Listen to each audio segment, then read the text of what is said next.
Welcome to the 206th episode of the Jami Dulaney Plant-Based Wellness Podcast. My name is Jami Dulaney, and I'm your host. I'm a plant-based cardiologist and endurance athlete living in Southwest Florida. Welcome. Thanks for listening.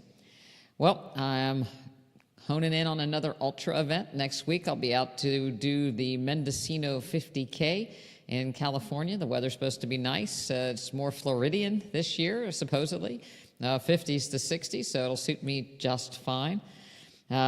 Looking forward to challenging the hills and along the Pacific. It's a great race.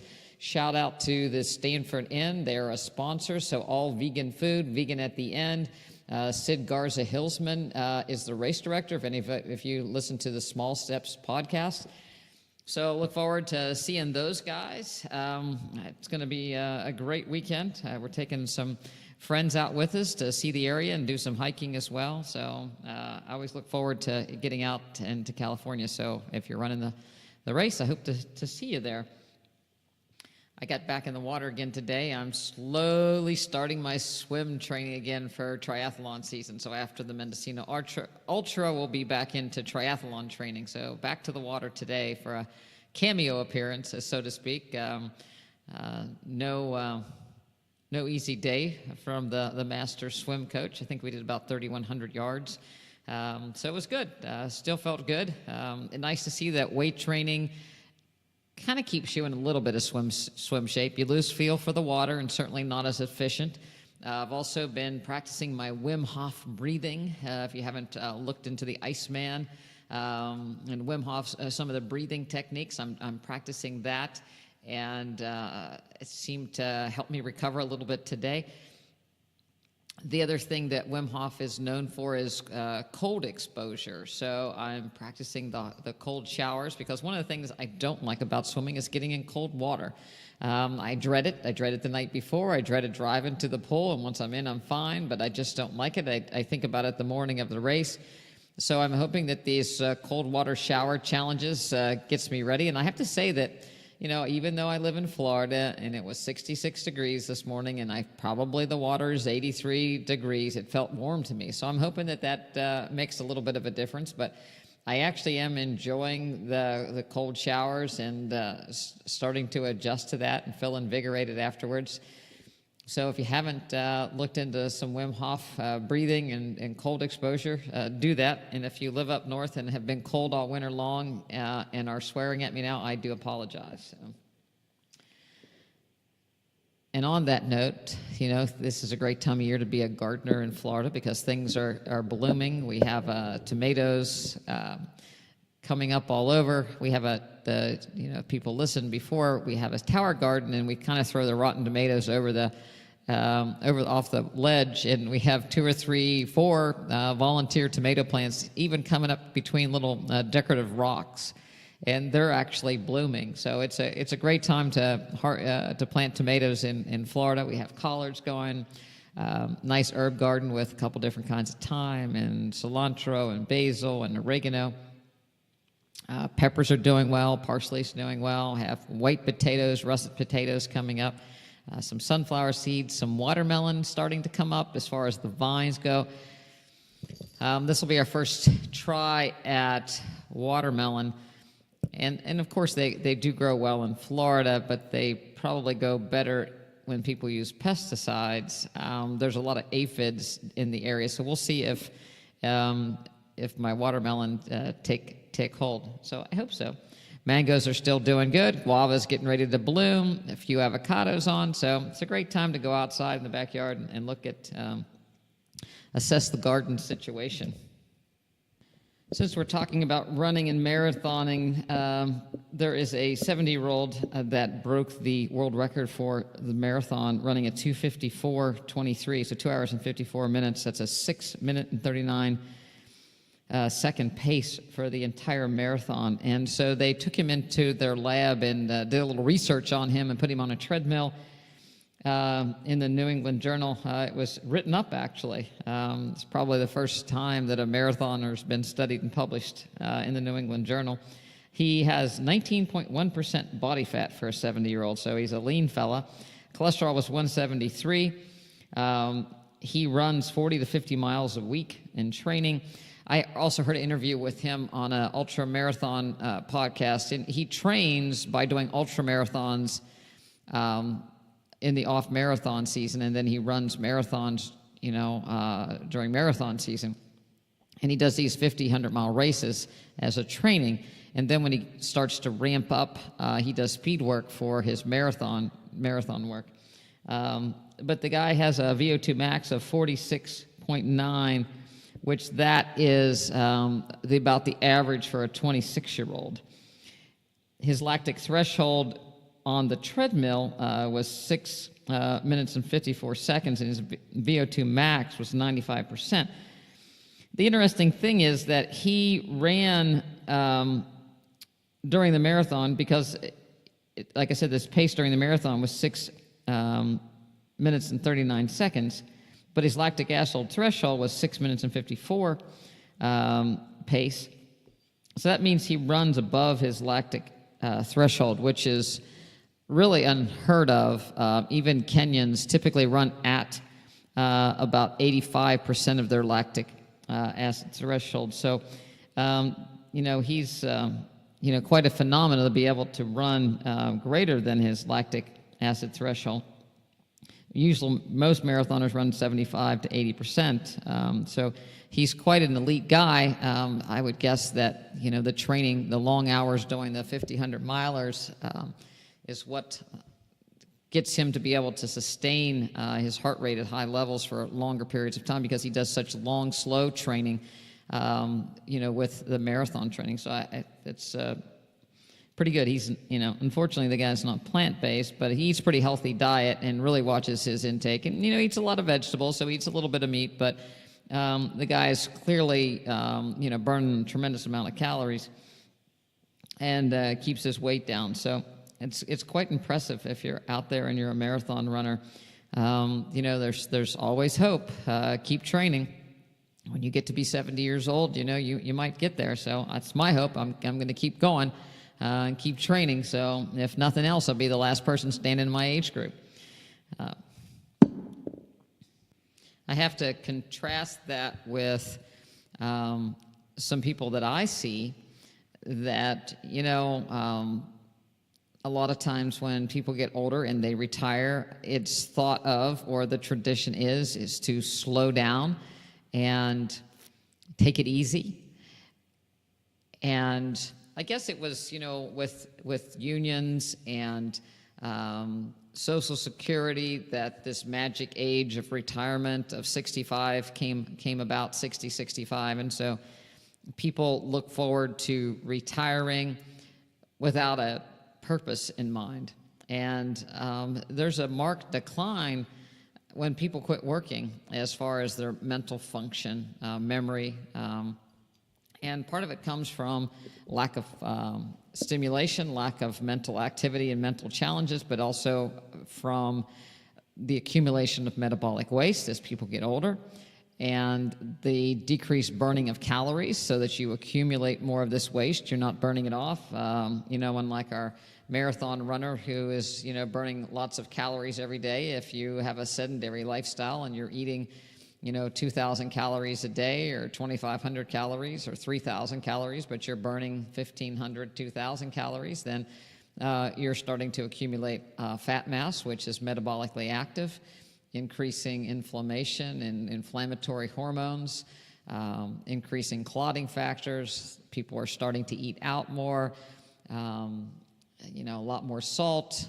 Blood pressure goes up. They start to accumulate medications and start to see, some mental decline, or the nice way of putting it is mild cognitive impairment. And so the question is, what do you do about it? To date, there's no medication that has been found to reverse the decline in memory and certainly reverse dementia or Alzheimer's. We define Alzheimer's as an accumulation of these neurofibrillatory tangles and amyloid proteins in the neurons. And then there's a vascular dementia where there's decreased blood flow. There was a new medication that was tested looking at, it actually removes, it actually removes the amyloid precursors by a cleaving enzyme called protein cleaving enzyme.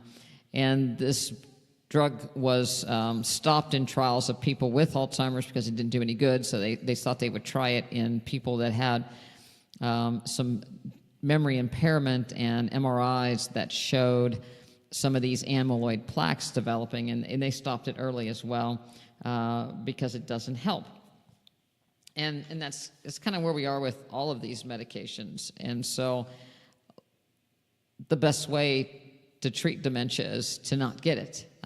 And if you have mild cognitive decline or know somebody that does, then this is the time to be extremely aggressive with what we can do from a nutrition aspect and a activity aspect.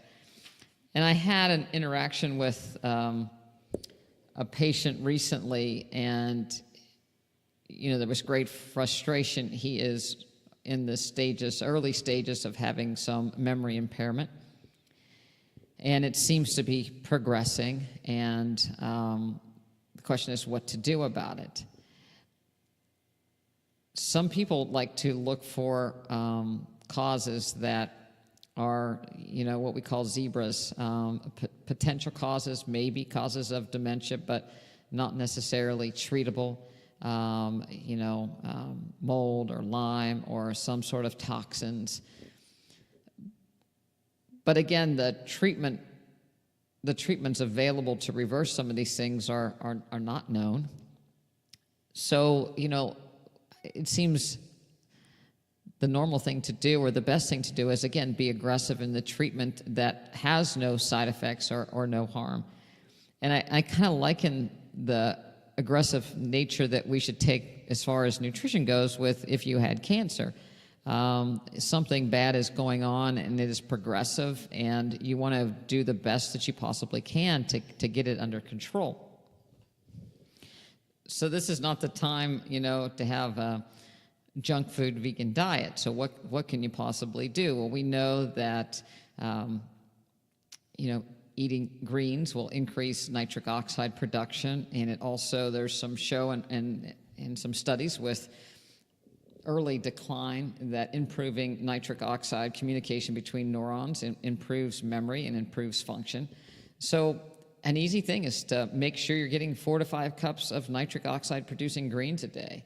And, it's just to go over it again, kale and spinach and Swiss chard, any kind of cabbage, broccoli, anybody in the broccoli family, broccolini, broccoli rabe, Brussels sprouts, cauliflower, and get 4 to 5 cups in a day. And, ways to get that in is, put it down and put some soup over it, microwave it, have a big salad at lunchtime. Make sure, just like it's a medication, that you're getting these greens in. A lot of people, as they get older, they don't like to chew. And which is unfortunate because they eat a lot of soft things that result in a lot of calories and a lot of weight gain. So I think you should at least chew a salad once a day, in the mixed greens, not iceberg lettuce. If you're going to eat iceberg lettuce, you need to eat a whole head of it at a sitting. But certainly mix some dark greens, arugula in there, spinach in with that, and throw, if you don't like greens, then throw them in soups. We do a Fiesta bean soup that we had at our conference, and that's we had in class this week, that we actually put the greens right in the soup and chop the kale or Swiss chard or whatever in there. We do a green soup with bok choy and mustard greens and collard greens. So there's lots of ways you can get those greens in soups and get that in 4 to 5 cups a day. The other things, fruit with color, berries, cranberries, pomegranates, blackberries, raspberries, they're all starting to come into season. Make sure you're getting not just, a sprinkling or a garnish on your oatmeal, but make those, make the fruit the majority of your breakfast and the oatmeal the garnish. To get as many of these berries as you can. Make sure you're having fruit after lunch and after dinner. and making sure you're not having toxins. So this is the time to get the sugar out of the diet and to be very diligent about getting the oil out of the diet, that anything that causes inflammation. And certainly animal products and dairy. I'm going to make that as a given that people aren't eating any animal products. But this is not the time for the Beyond Burgers and the Gardein products and the Boca Burgers and so forth. They're not going to do you any good. You have to look at things as, how is this actually going to help me? And, you know, might it mean not eating out as much or choosing differently when you eat out? Yeah, I have to think that that is better than taking a risk with your brain function, because at that point, if you start to have some decline, you're right on the edge, and so there's no room for error. Just like when you have the diagnosis of cancer, there's really no room for error. It's when the scale is already, you know, the scale, you're moving the notch, and then it drops down. You're already in the danger zone. So you need to do what you can to keep to back things up a little bit, and so you have to be very, very aggressive with the diet. And there's no downside. You know, you can make great meals that contain greens and great desserts that contain fruit. You can do sorbets with berries, blackberries and raspberries. It's one of my favorite things at night to do, is to take, literally a small bag of organic raspberries and a banana and put that in the Vitamix and make a sorbet. It's fabulous, and it's good for you. So you have to be aggressive with doing this, and really. Versus the therapies that have no upside and have a tremendous amount of downside. Medications like Aricept actually cause people's heart rate to go down. A lot of these medications increase the risk of suicide and depression.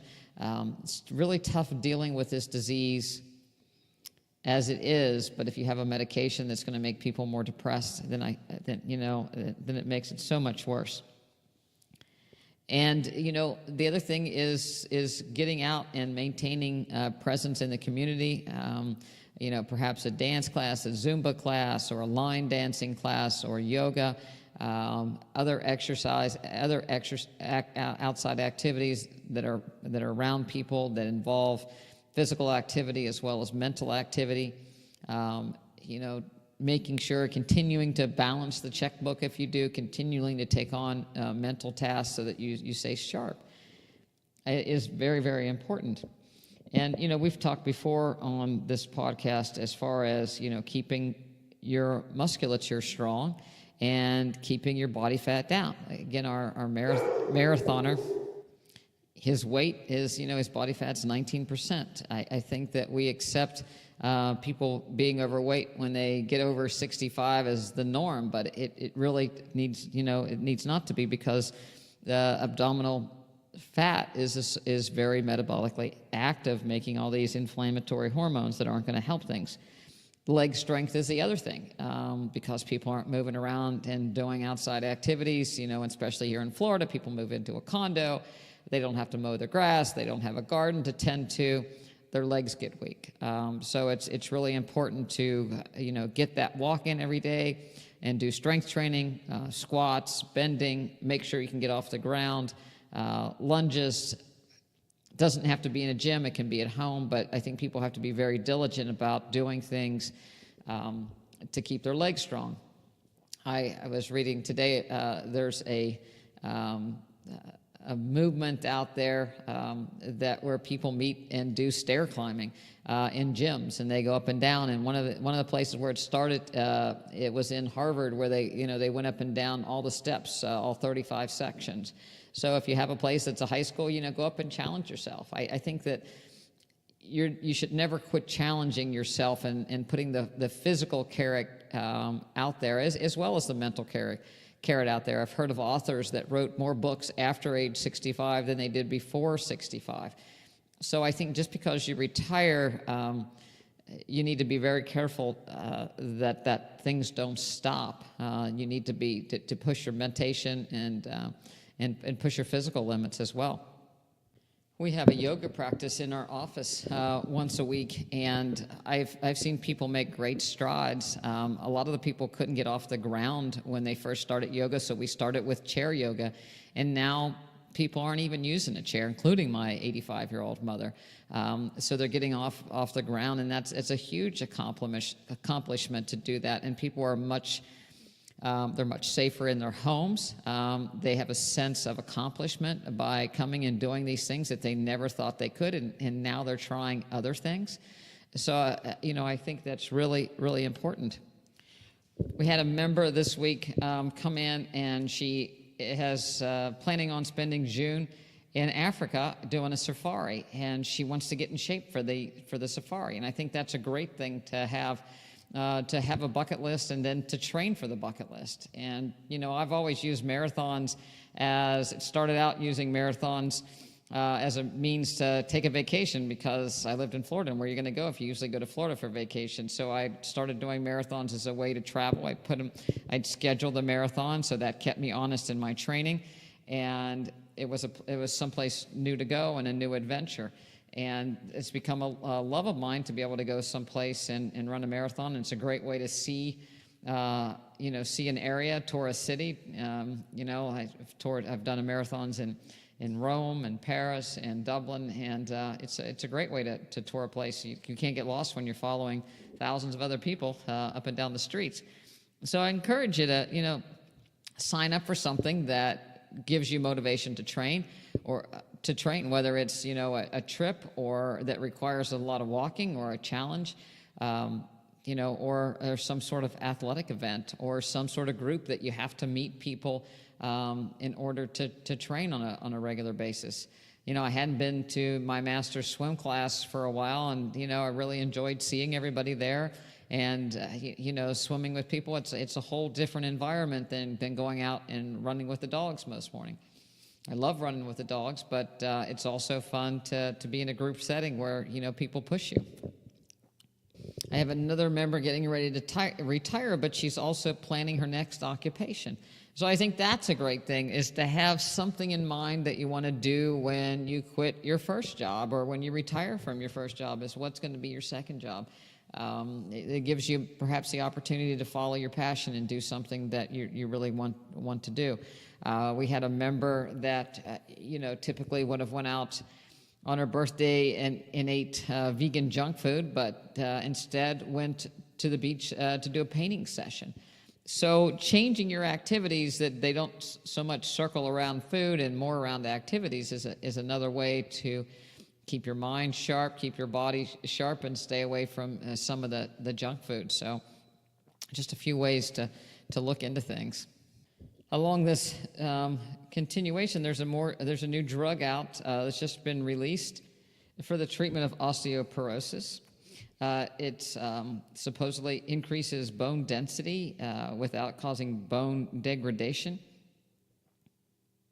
And of course, the scare tactics go in the article. About 10 million people in the United States have osteoporosis. Worldwide, 200 million people have brittle bones. 1 in 3 women, 1 in 5 men suffer a fracture because of osteoporosis, often the hip or the spine. For many, the break leads in a downward spiral of disability. I think that's such a scare tactic.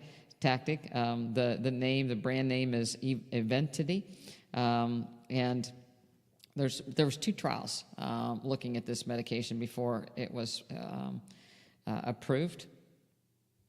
It's approved for only postmenopausal women with a high risk of fracture, and carries a warning label that it may increase your risk of heart attack or stroke. And it's intravenous. Interestingly, one of the studies, they report spinal fractures occurring in 127 out of 2,046 patients, as opposed to 243 out of 2,047 patients taking alendronate, which is an earlier drug. So the reality of it is, in the old drug, there was 12% risk of fractures, 5% in the new drug. However, the new drug had a 2.5% increase in heart attacks versus 1.9% increase in the older alendronate.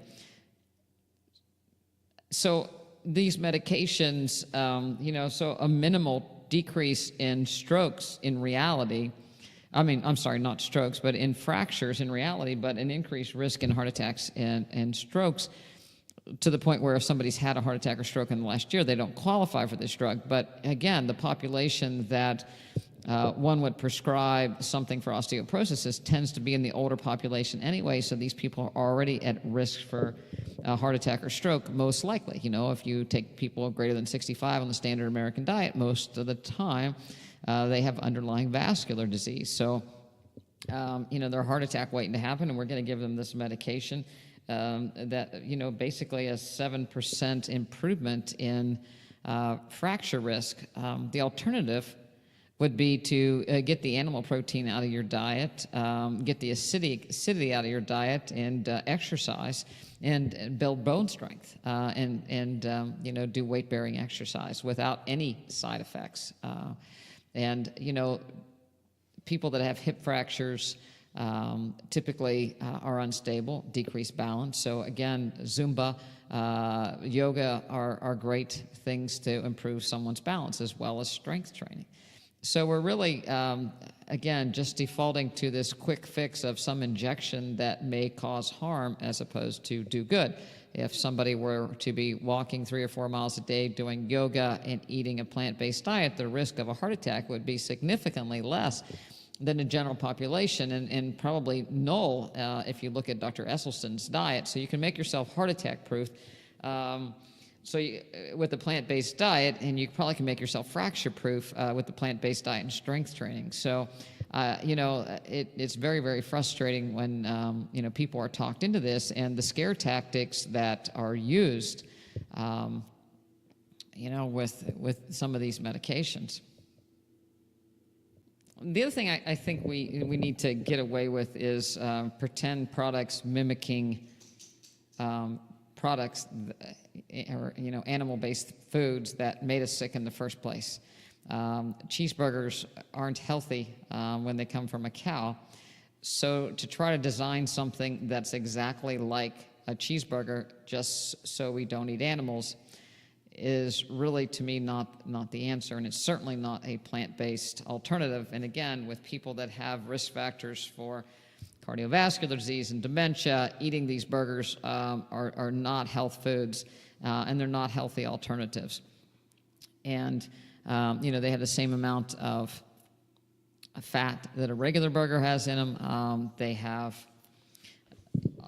protein isolates that the body doesn't know how to handle, and they're soft foods that we don't have to chew, and we don't have any idea when we're full. So you put them on a soft bun with this soft burger, and serve it with some French fries, and people say they're eating vegan, and I don't understand why I'm sick. Well, yes, we do.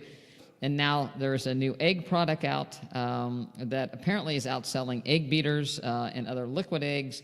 And of course, the claim to fame is it cooks like an egg. You can use it like baking. You can scramble it. You can use it in an omelet. It doesn't contain cholesterol. No animals were killed for it, and it's from mung bean protein isolate, along with canola oil, gelum gum, calcium citrate, carrot and turmeric extracts, onion puree, salt, soy lecithin, and tetrasodium pyrophosphate. Tetrasodium pyrophosphate was used initially as a cleaner. It's used to take tartar off in some toothpaste. Certainly not a health food by any stretch of the imagination. And again, we've all come to the conclusion that eating eggs, eggs are not a health food. There's no reason to eat eggs. So why do we want to mimic one? Again, just, so it reminds us of yesteryear when we ate things that made us sick, but this might not make us as sick. And when you're eating one of these products for breakfast or lunch, you're not eating the oatmeal with that big cup of blueberries and fruit and fiber.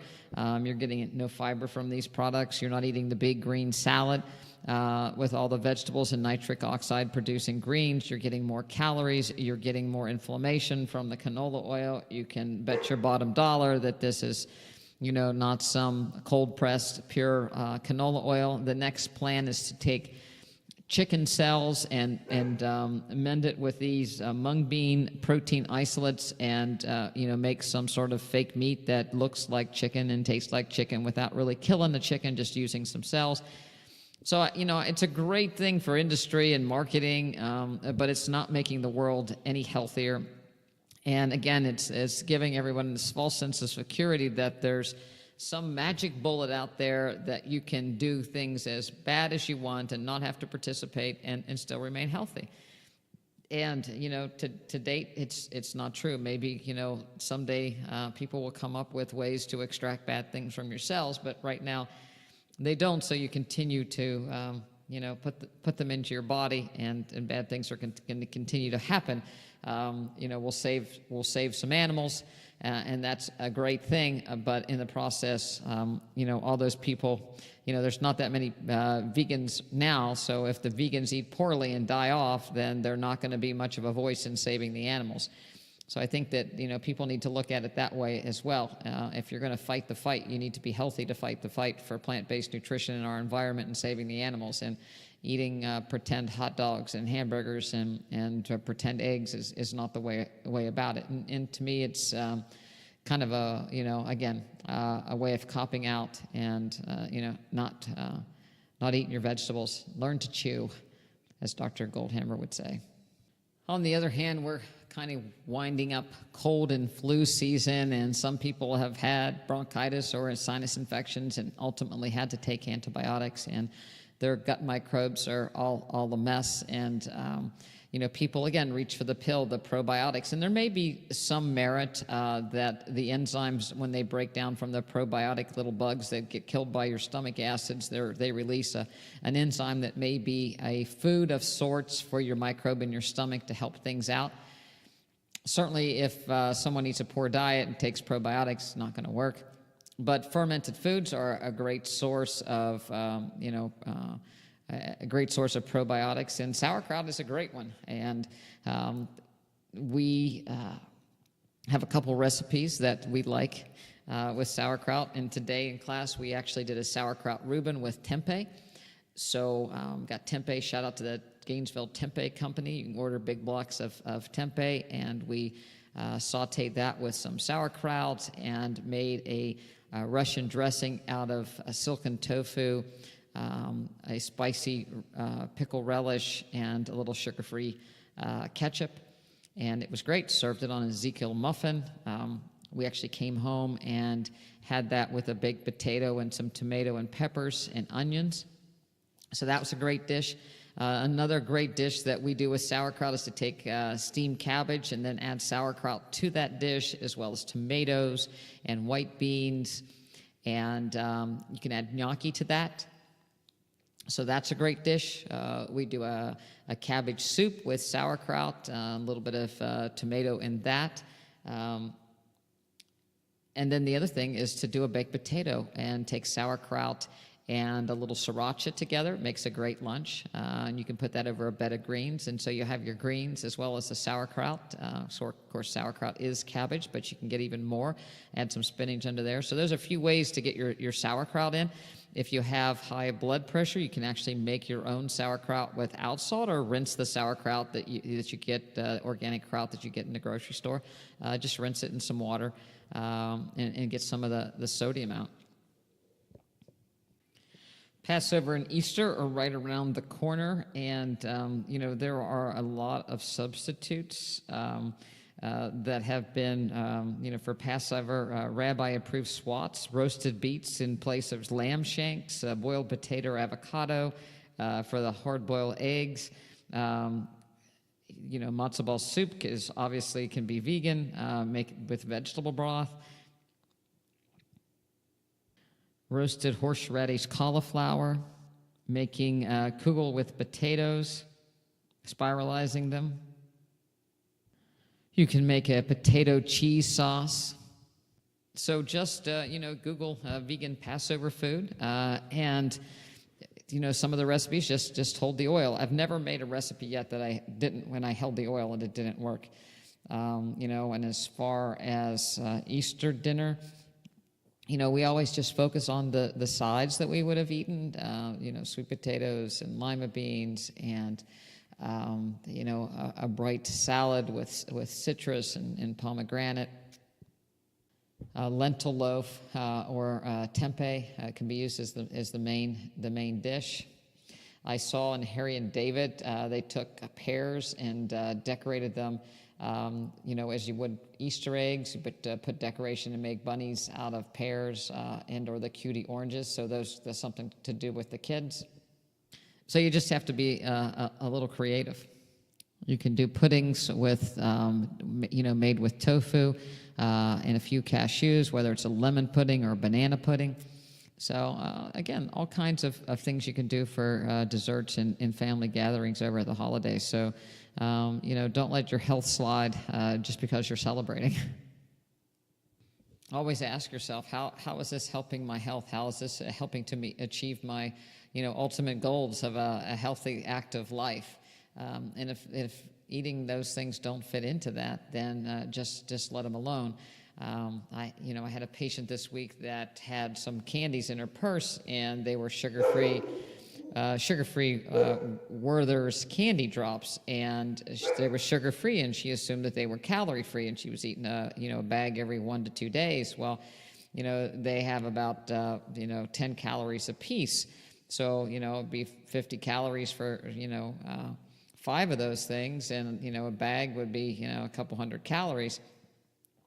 And it adds up throughout the day. It adds up, and it's, again, not doing anything good. There's alcohols, there's sugar, and they're a chemistry experiment. So they're not doing your body any good when you could be actually having a piece of fruit that, provides vitamin C and antioxidants. So, continuously think about, how's this gonna make me feel better and do better. And, again, when it comes to the fruit, I always find that it's better if it's, chopped up and prepared. Taking an orange, you might be less likely to eat it as if you had already peeled it and it's in a bag. Or I like to take sliced apples that are, already peeled for dessert at lunchtime. So if it's already prepared, the fruit's already cut up, it's much more appetizing and pleasant to look at as far as, a snack as opposed to, just a whole piece of fruit sitting on the table that you might eat. And especially for kids, I think it's easier, and people in transition, it's easier to have it already prepared. So I hope this next week you have happy holidays, whether it's Passover or Easter. And I look forward to giving you my race report. I hope it's a good one. Eat, plan strong. Again, stay focused on color. Try to stay away from substitutes. Look at things that you have to chew as a blessing. Gretchen says hello, and I look forward to speaking with you soon. So happy plant eating, and get out and move and enjoy yourself and get some sunshine.